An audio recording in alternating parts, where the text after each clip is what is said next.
Y'all mind if I just ended the series now? I mean, Dracula was my favorite, and I was mostly powering through just to get to him, so yeah, I'm done. Fun series, guys, later. Okay, I better just see this through, right? I mean, well, we only got 2 more survivors and 2 more killers before the new survivor shows up, so, you know what, let's just kill this by daylight. Huh. Cool name for a game. Someone should make that. Anyway, yeah, look, there's a reason I've been putting this off. Trevor Belmont.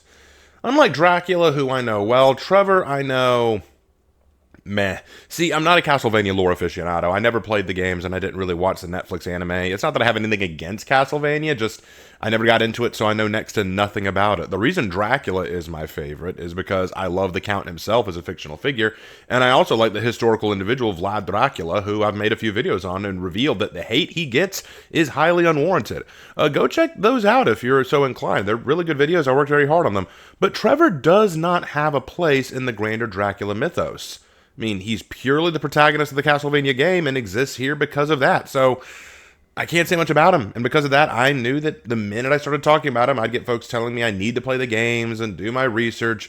And I've already gotten enough heat on this channel to last a lifetime, thank you. But the fact is, I can't keep putting this off forever, so let's just get him out of the way. Luckily for me, Dead by Daylight decided not to go too in-depth with Trevor. According to what Dead by Daylight tells us, in 1476, the same year that Vlad Dracula was assassinated historically, darkness ruled over Romania and Wallachia. Count Dracula commands the creatures of the night, and all the people are terrified. They turn their gaze to a single man with supernatural powers and a whip passed down from his ancestors. It's said to kill vampires and creatures of the night. Trevor Belmont is a member of the Belmont clan, the same clan descended from Dracula's former comrade and friend whom he betrayed. Swearing an oath that his family would one day end Dracula, Trevor is the man meant to do that deed. He fights his way to Dracula and actually defeats him, and from there he heads home to a quiet little village life to settle down with his family. But all is not well. A dark fog has been emerging, heralding an evil just as sinister as Dracula, and Trevor is swept on it, finding himself in a world of evil that shocks him, even the great vampire slayer. And that's pretty much the lore of Dead by Daylight left us with. And since I only focus on that lore in these videos, that's what we've got. It's hard to really grade lore from a game source, so I won't go too deep into it. But what I will say is that it feels rather generic. And maybe that's the point. The single man destined and armed to defeat the darkness is a tale as old as time. And I'm not saying that it's a bad thing inherently, just saying that I expected it. Behavior isn't really treading new ground with this. But, I mean, it's kind of what you get. And I know that there's probably more to him that I'm overlooking here. But honestly, like I said, that's all Dead by Daylight gave us. That's all that they're willing to give us. So that's all I can really talk about. And from what we got, yeah, it's generic. It's simple. It's what you'd expect. But, you know, whatever. It's what we got. But there's more to talk about here than just the lore, guys. It's what you really want to talk about. The perks. What are Trevor Belmont's perks? Trevor Belmont comes with Exaltation, Eyes of Belmont, and Moment of Glory. Exaltation. This is one of those perks that sounds cool, but really doesn't have a whole lot of application in most cases. So here's how it works. When you pallet stun a killer, as in drop a pallet on a killer and stun them briefly, the rarity of the item you're carrying, if you're carrying one, increases by 1, and it recharges 25% of its overall charge. This perk is really good if you're playing for flashlight blinds, as it allows you to constantly recharge your flashlight just for stunning the killer, which is kind of what you want to do anyway in that circumstance. But in a lot of cases, it's not that great.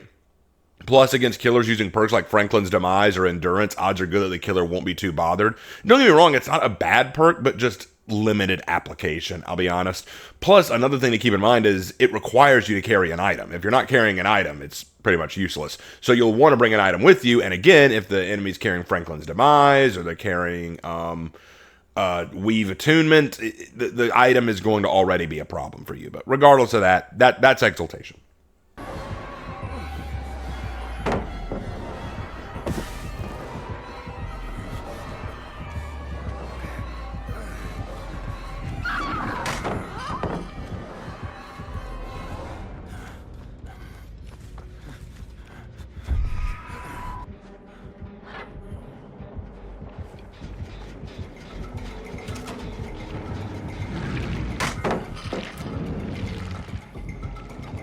Eye of Belmont, a really strong aura reading perk. Anytime a generator is completed, you see the killer's aura for 3 seconds.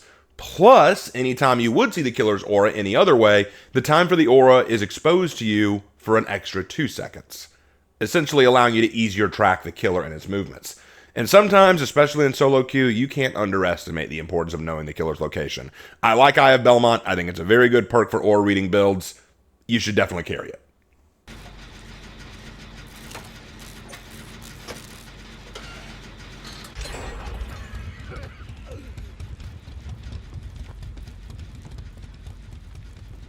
And finally, Moment of Glory. Okay, we got to talk about this. This perk is peak, but not by itself. By itself, this perk is pretty useless. All right, so here's how it works. If you open or rummage a chest 2 times, this perk activates. While this perk is active, if you get injured, you automatically enter the broken state for 60 seconds. After the 60 seconds have passed, you will automatically heal back to your normal state, and the perk will deactivate. This perk deactivates if you are knocked down, though. So, it is a perk that lets you automatically heal after being smacked, as long as you don't get downed. Awesome. I like that. But there are 2 problems. First, the prerequisite requires you to rummage through 2 chests. That's not an easy thing to do by itself for just a healing opportunity. Second, once the killer hits you and you go broken, they'll know exactly where you're running and try to down you before you have the chance to heal, assuming they're smart. So, essentially, you could have this heal you within 60 seconds without a med kit, or you could just carry a med kit and get a free heal. Your call. So, I would say if you're going to run this perk, make it work for you by either pairing it with strong stealth perks so that when you escape the killer, it's a lot easier for you to hide and then get your heal, or, what I like to do, stack it with other chest-based perks to make it worthwhile. For example, I like to run Moment of Glory with Appraisal, Specialist, and Plunder's Instinct. Plunder's Instinct reveals the ores of chests around the map for me to find them easier so I can more easily raid them. Appraisal allows me to rummage through 2 chests. It allows me to rummage through 1 chest twice, meaning that I can get all my stacks from 1 chest. And Specialist allows me to get gen progression from chest rummaging, meaning that through this build, I can farm chests and not only boost generator progress, but get a free heal rather easily. Like I said, brilliant perk. Not by itself. You've got to run it with the right build to make it worth your while. But if you get it in a good build, it can be very useful. I have found a lot of good use for it. I have run it with this build, and I've had a lot of success.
And that is pretty much Trevor Belmont. So, we finally come to an end for the Castlevania portion of Dead by Daylight, and now we move on to the next one. We are moving on to, what do they call this one? Cursed Tides or something? All I know about it is that it has the Houndmaster and that one cult survivor. Now, many of you already know that I've done a lengthy video talking about the Houndmaster, but I make these videos for everyone, so I will make this video for her too. But if you really want to hear me tear it apart, wait, just go check out that video. But anyway, I'll get to that next time in the fog. Take care.